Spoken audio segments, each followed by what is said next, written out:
जैसा कि हम पिछले कोर्सेज में भी जिक्र करते रहे हैं कि हमारी ये कोशिश होती है कि इस तरीके से कोर्स को कवर करें कि हर लेवल के स्टूडेंट्स को साथ लेके चल सकें। इसलिए बाज़-औक़ात एक बात को बार बार रिपीट किया जाता है या मुख्तलिफ तरीक़ों से उसकी एक्सरसाइज कराई जाती है।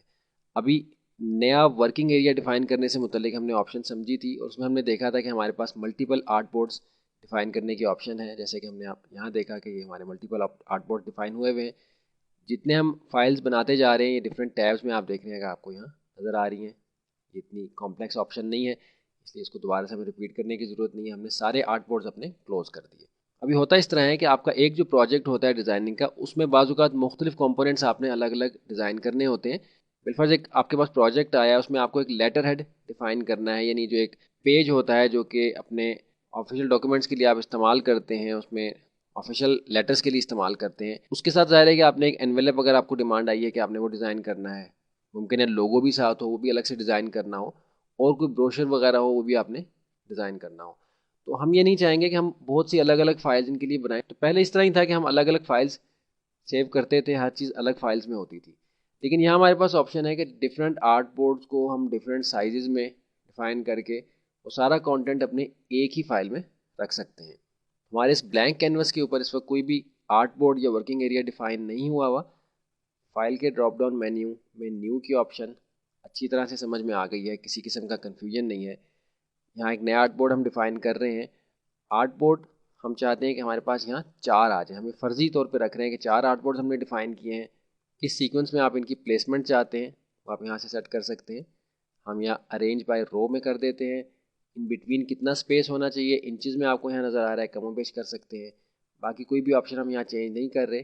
ब्लीडिंग्स नहीं दी हुई, देना चाहें तो दे सकते हैं, लेकिन इस वक्त हम यहाँ नहीं दे रहे क्योंकि हम अपने आर्ट बोर्ड से मुतल्लिक ऑप्शन को यहाँ समझना चाह रहे हैं। ओके किया।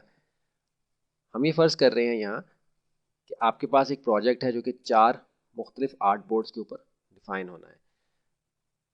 अगर हम अपने वर्किंग एरिया को जूम आउट करें, ये मैंने कंट्रोल का बटन प्रेस करके माउस के व्हील से जूम आउट किया है, तो आप देख रहे हैं ये सारा एरिया जो आपका वर्किंग एरिया इलस्ट्रेटर ने आपको दिया है, ये वो मैक्सिमम साइज़ है जिसपे कि आप काम कर सकते हैं। और ये वो हमारे पास 4 आर्ट बोर्ड्स हैं जो कि अभी हमने डिफ़ाइन किए हैं। अब जो हमारा प्रोजेक्ट है, अगर कोई ऐसा प्रोजेक्ट है जिसमें कोई बुक है या ब्रोशर है 4 पेजेस पे ही आनी है, तो ज़ाहिर है कि कोई मसला नहीं है, यही स्टैंडर्ड 4 पेजेस हमारे पास रहेंगे। लेकिन हम ऐसी सूरत हाल फ़र्ज़ कर रहे हैं जिसमें कि आपको चारों डिज़ाइंस मुख्तलिफ साइज़ के बनाने हैं, और हम ये चाह रहे हैं कि हमारे जो आर्ट बोर्ड्स हैं इनका साइज़ भी चेंज हो जाए। बिलफर्ज ये लेटर हेड का साइज़ हो, ये हमारे एनवेलप का साइज़ हो, इस पे हमने कोई लोगो डिफ़ाइन करना है, इस पे हमने अपना कोई ब्रोशर डिज़ाइन करना है। इसके लिए आप देखिए आपके पास यहाँ ऑप्शन है आर्ट बोर्ड टूल की। जैसे ही हम इसको क्लिक करते हैं तो आप देख रहे हैं कि एक विंडो हमारे सामने आ गया, इसको हम कैंसिल कर देते हैं। अपीयरेंस यहाँ चेंज हो गई है। आप देख रहे हैं डॉटेड लाइन हमारे पास आ गई है। जो आर्ट बोर्ड हमने सेलेक्ट किया हुआ है उस पर इसका नंबर लिखा हुआ है और ये डॉटेड लाइन है। सारे आर्ट बोर्ड आप अलग अलग सेलेक्ट कर सकते हैं। जो आर्ट बोर्ड आपने सेलेक्ट किया हुआ है उसको अगर आप डिलीट करना चाहते हैं, ये छोटा सा क्रॉस यहाँ नज़र आ रहा है, क्लिक करेंगे आर्ट बोर्ड डिलीट हो जाएगा। अगर इसको आप मैनुअली रीसाइज करना चाहते हैं तो आप सिंपल इसको रीसाइज कर दें। आप देख रहे हैं कि आपका ये आर्ट बोर्ड छोटे साइज़ का हो गया। हम ये समझ रहे हैं कि ये हमारा एनवेलप है, ये हमारा लेटर हेड है, इस पे हमने कोई लोगो डिफ़ाइन करना है, इसको हम बिल्कुल छोटा कर लेते हैं। इस पे हमने कोई ब्रोशर डिफ़ाइन करना है जिसकी विड्थ ज़्यादा है और हाइट कम है, 3 या 4 सेक्शंस का हमारा ब्रोशर इस पे आ जाएगा। तो आपने देखा कि एक ही वक्त में हमारे वर्किंग एरिया में जो आर्ट बोर्ड्स डिफ़ाइन हुए हुए हैं उनको रीसाइज करने के लिए हमारे पास ये टूल यहाँ मौजूद है, आर्ट बोर्ड टूल के नाम से। शिफ्ट ओ इसकी शॉर्टकट आपको नज़र आ रही है, यानी शिफ्ट और ओ अगर आप प्रेस करेंगे अपने वर्किंग एरिया से तो ये आपके सामने आ जाएगा। हम अपने आर्ट बोर्ड्स का साइज़ इसके ज़रिए से चेंज करते हैं। स्केप प्रेस करें, आप टूल के ऑप्शन से बाहर आ गए, आपके आर्ट बोर्ड्स रीसाइज हो गए हैं। अब आप इन पर काम कर सकते हैं। अगर आप ये चाह रहे हैं कि जो साइज़ आपने एंटर किए हैं इनके वो सही प्रॉपर तरीके से आप करें, हमने मैनुअली इनका साइज़ चेंज किया था, तो आर्ट बोर्ड टूल जब सेलेक्ट किया हुआ होगा, जो भी आर्ट बोर्ड आपने सेलेक्ट किया है उस पर ही ज़ाहिर ऑप्शन अप्लाई होगी। ऊपर ऑप्शन बार के ऊपर या कंट्रोल पैनल भी इसको कहते हैं, आपके पास यहाँ ऑप्शन है आर्ट बोर्ड ऑप्शंस की। क्लिक करें तो आप देख रहे हैं कि आपके पास साइज़ आ रहा है इस आर्ट बोर्ड का जो कि हमने मैनुअली चेंज किया था। अगर आप इसका कोई स्पेसिफिक साइज़ देना चाहें यहाँ से तो दे सकते हैं। प्रीसेट साइज़ में आप देख रहे हैं कि एक लंबी लिस्ट आपके पास है, इसमें से अगर आप समझते हैं कि कोई मुनासिब साइज़ है जो कि आप दे रहे हैं, बिल्कुल ठीक है। अदरवाइज़ आप चाहें तो आप खुद से दे सकते हैं। हम यहाँ B5 सेलेक्ट करते हैं। आप देख रहे हैं B5 का साइज़ जो है वो 10.12 इंच बाय 7.17 इंच है। ओके किया, रीसाइज़ हुआ है आपका। इस आर्टबोर्ड को हमने सेलेक्ट किया, आर्टबोर्ड ऑप्शन, साइज़ हम प्रीसेट में जाते हैं, दोबारा से इसको A4 साइज़ पे कर देते हैं। ओके किया तो आप देख रहे हैं हमारा आर्टबोर्ड रीसाइज़ हो गया।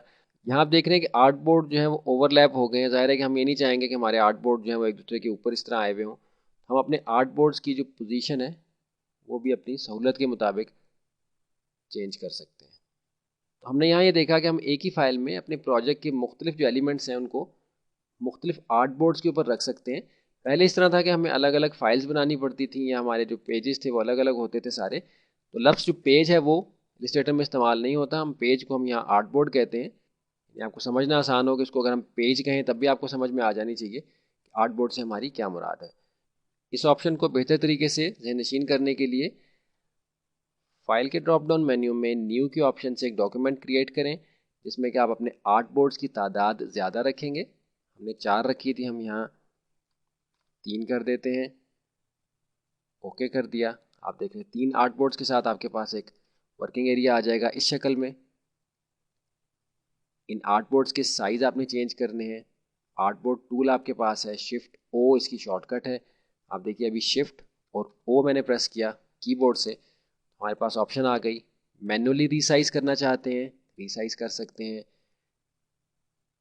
प्रॉपर तरीके से करना चाहें तो आर्टबोर्ड ऑप्शंस, यहाँ से आप अपना साइज़ ऐड कर सकते हैं। दोबारा से इसको A4 साइज़ पे ले आते हैं। ओके किया। आप देखें इसकी जो ओरिएंटेशन है वो लैंडस्केप है। वापस आए, इसको पोर्ट्रेट में किया। ओके किया।